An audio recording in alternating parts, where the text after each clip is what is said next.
What up, everybody? It's your boy JKG Brandon. We are back playing some Raid. It is a December to remember, y'all. Or if you're an old ECW fan like myself, December to dismember. Yeah, whatever.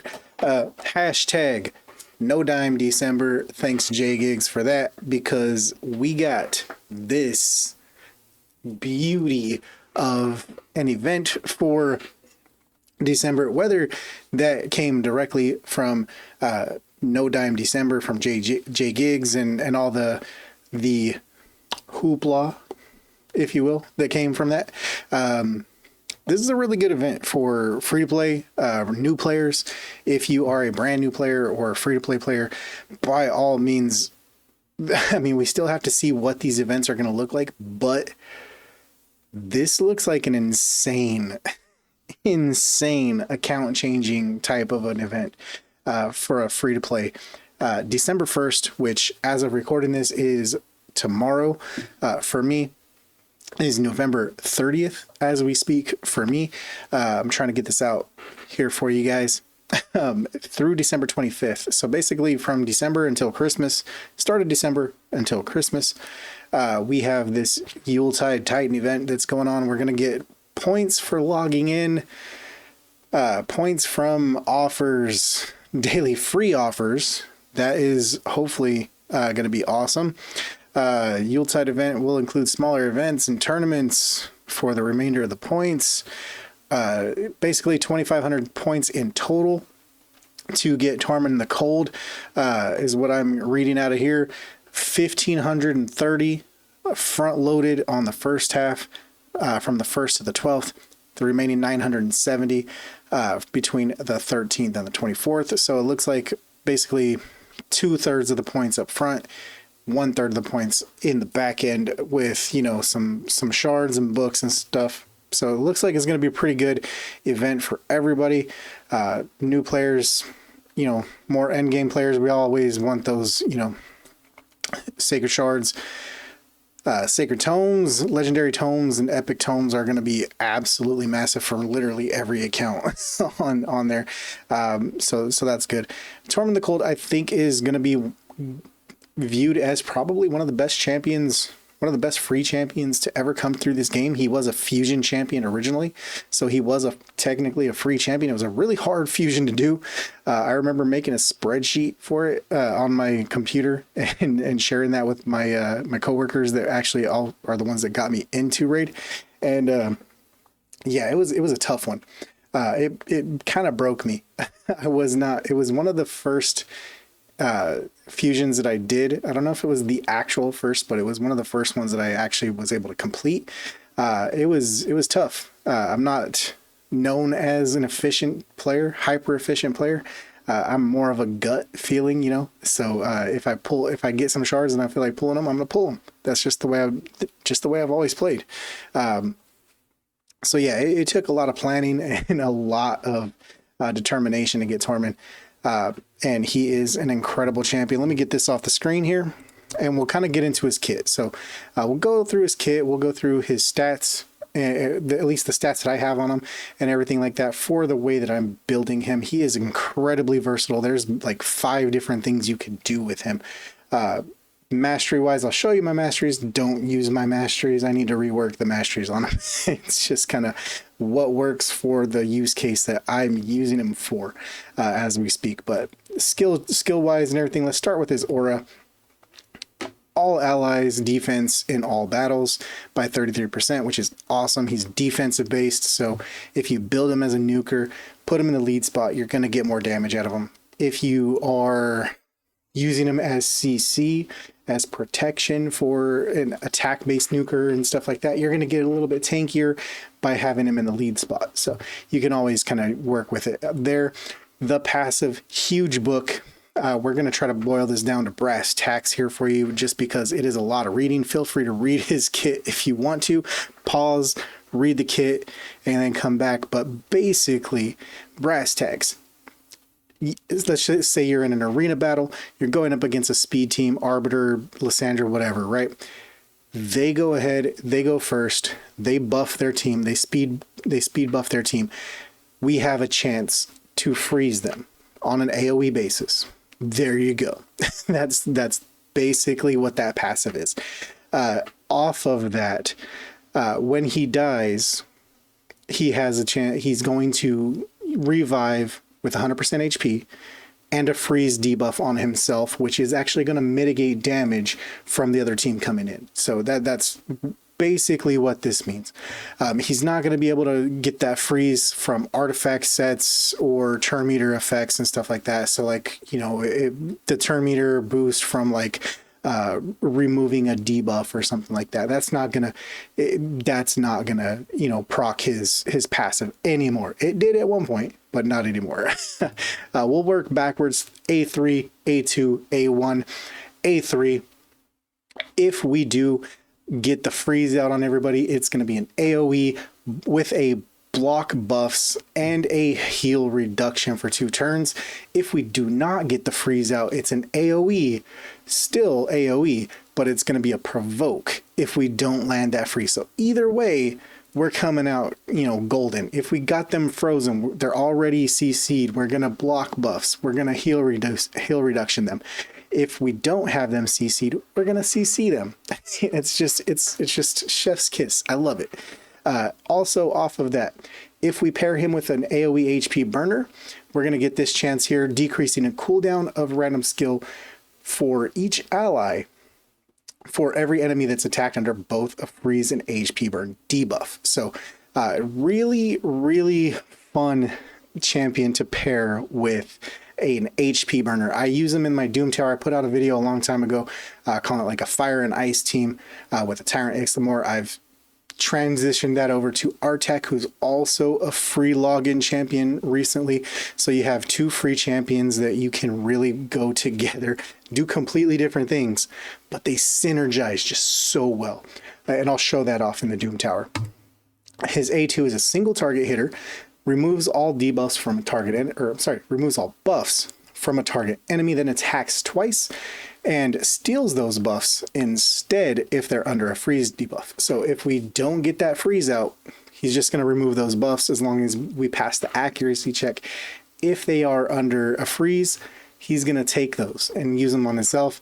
Also, if we have an HP burn on top of a freeze, he's just going to go ahead and ignore defense, and he hits really hard off of this as well. So we have that as well. And then the best skill in his kit. This is literally the best thing in his kit as far as I'm concerned. His A1 is AoE, 15% chance to place freeze. Why is that the best thing? That is not the best reason why. This portion instantly activates this skill whenever an enemy is under both freeze and HP burn debuff and takes damage from that HP burn debuff. So you pair him with an Artek. Artek puts AoE HP burnout, lands it all. He comes in, lands the AoE freeze. Let's just say we're in arena, right? Artek and Tormin, they land it, and we only land a freeze on 1 champion, right? But they all 4 enemies have HP burn. Only 1 has a freeze. That one with the freeze and the HP burn, if they're the fastest, once their turn meter ticks, that HP burn activates, they take damage from it.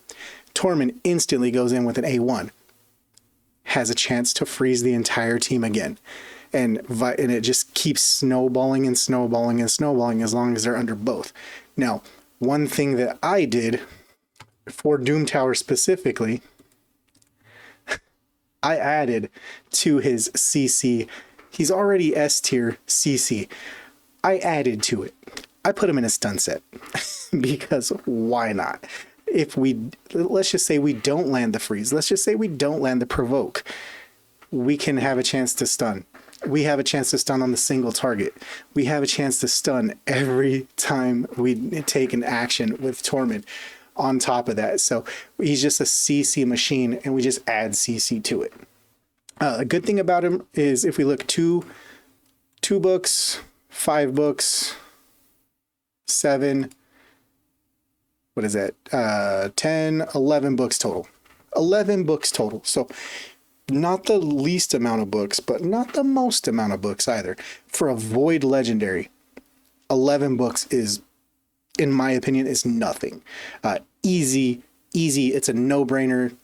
If you don't have all those books, as you get them, you put them on him, because he's going to just shine for it, especially if you're a newer account and you're getting Tormin early on. Even with low level gear, he is going to shine on your account. If you're an end game player, he can help in different ways in different places. If you're a mid game player, he's going to shine anywhere you use him. Again, we'll look at masteries. Don't use my masteries. These masteries are trash.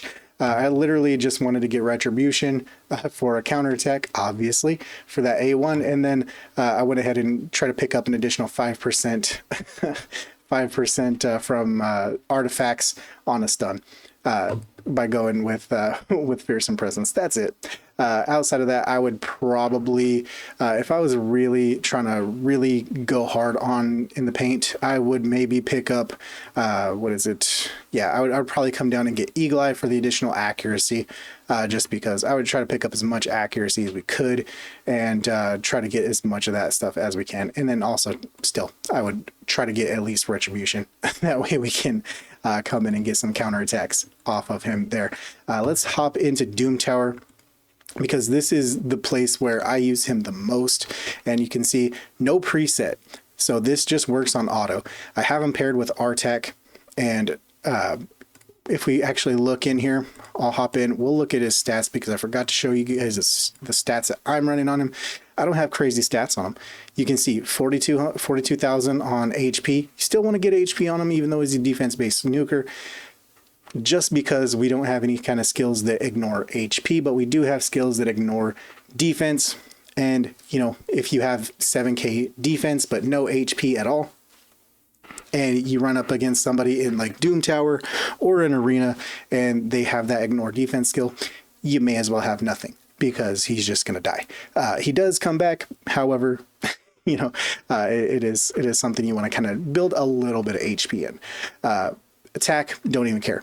4,800 on defense. Like, seriously, not the most defense in the world. It is a stun set. That's why I'm not pushing high on these stats. 200 speed.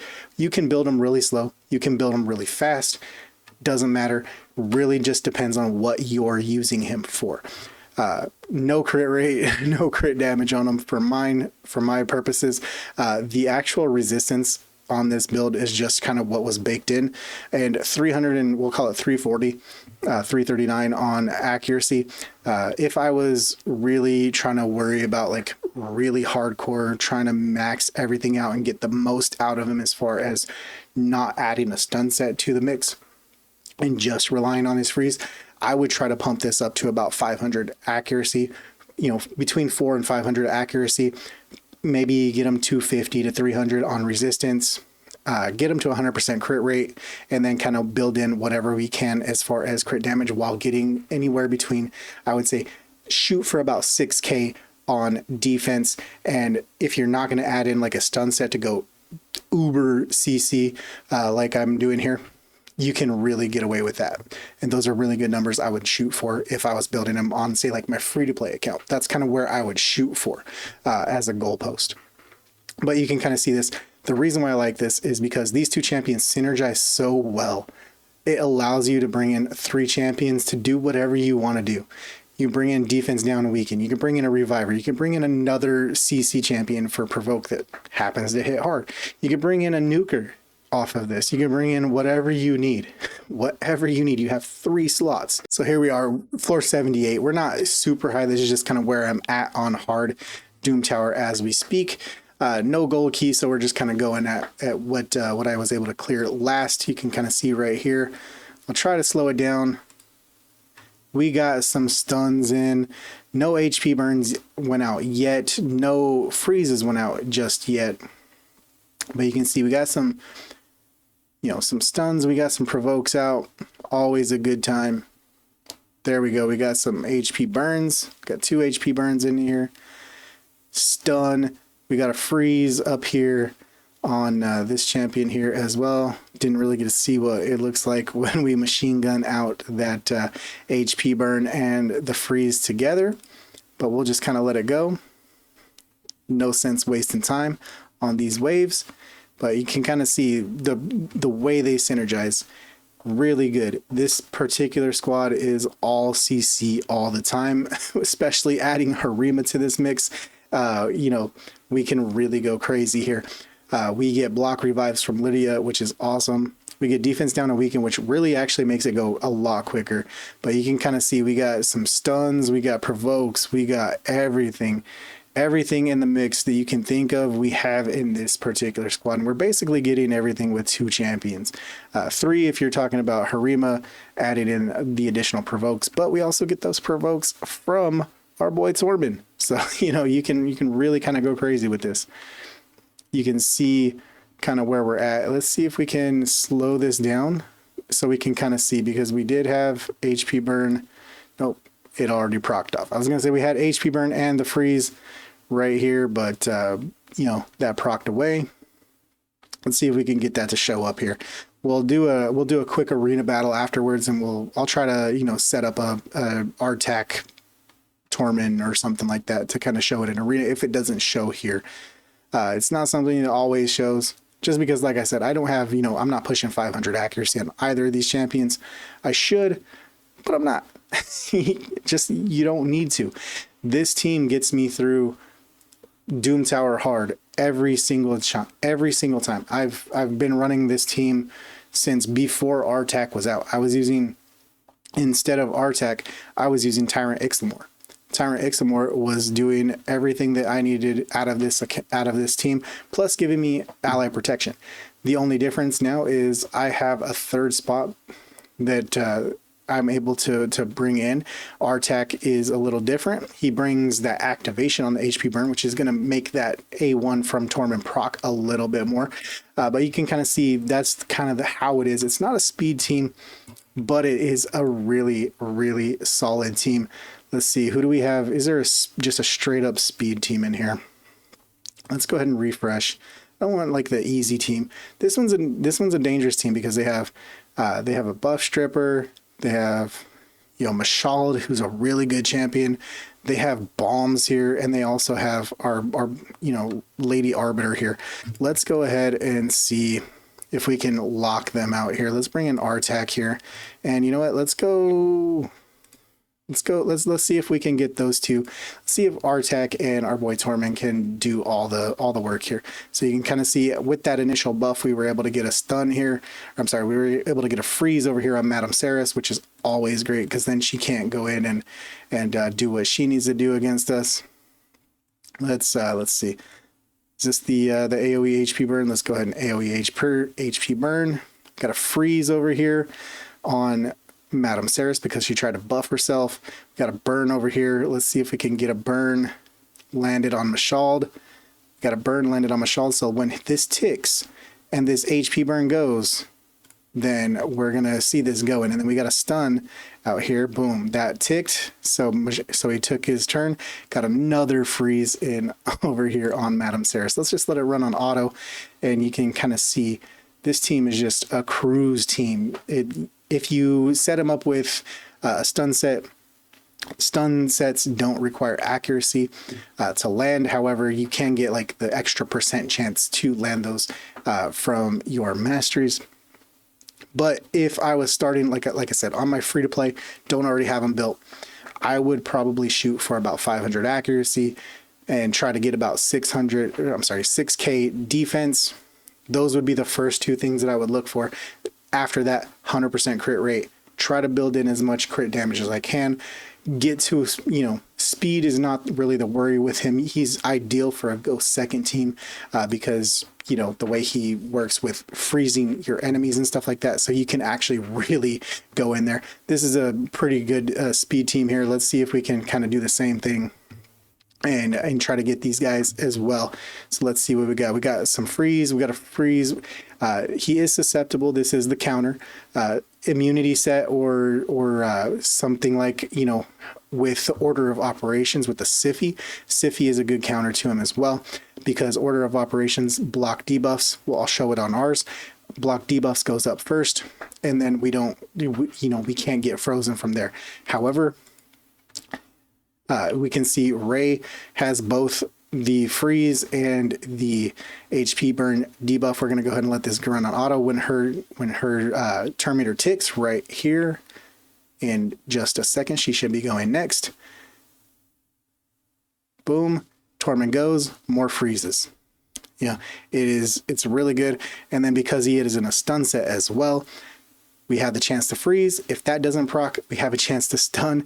It's backup on backup on backup on backup, basically. That's the way I look at this team. So you can kind of take that for what you want. You can build him as a full-on defense-based nuker with, 6-7k defense, 100% crit rate, as much crit damage as you want, no accuracy, no resistance, no HP, no speed. You can build him as a, fast, put him in a stun set, make him fast. So he's getting a lot of turns with the stuns. If you're having trouble in, say, faction wars in the dwarf crypt, you can do that. You can kind of back down his speed, pair him with an HP burner, and you can take him into the Doom Tower and cruise. You can take him into Ice Golem and cruise. You can take him into the Spider Den and cruise all the way through level 25. The only caveat I would say with level 25 on Spider, you do not want to build him with a lot of defense. Do not build him with crit rate. Do not build him with anything more than accuracy and maybe speed, just because all you're going to want to do is have the freeze land, and then from there, HP burn procs. You just want to keep those freezes up, and that way the HP burn procs and you're not taking damage from those spiderlings hitting you, and the big spider just ticks down and dies as quick as possible. If he does do damage in Spider 25, which he has a tendency to do, then you end up killing those spiderlings a little bit too fast, and they don't get to, we don't get to take advantage of the HP burn damage on the big spider. That's the biggest caveat there. However, it can still very much work. So, Tormin the Cold, amazing champion. If you're new to the game, he is going to be a wonderful champion. Let's go ahead and bring up the event one more time on the screen. December 1st through the 25th. Get your points, especially if you're free to play. Try to get as many of those points as you can to try to get him before December. Make it a December to remember. Hashtag No Dime December. This is a way to get one of the best, if not the best, free champion in the game. He was already in that class as a fusion from way back in the day. However, this is a lot easier of an option to get him. So I'm going to try to get him on my free to play. I'm going to try to get a second copy on this main account. That way I can have a big boy nuker. I can have 500 accuracy Tormin and go absolutely bananas in different places with having multiple Torments. So that's something to think about, guys. I hope you guys enjoyed this video. If you did, hit that like button. It really helps the channel. Hit the subscribe button as well if you want to see more stuff like this in the future. I'm JKG Brennan. Y'all been amazing. Peace.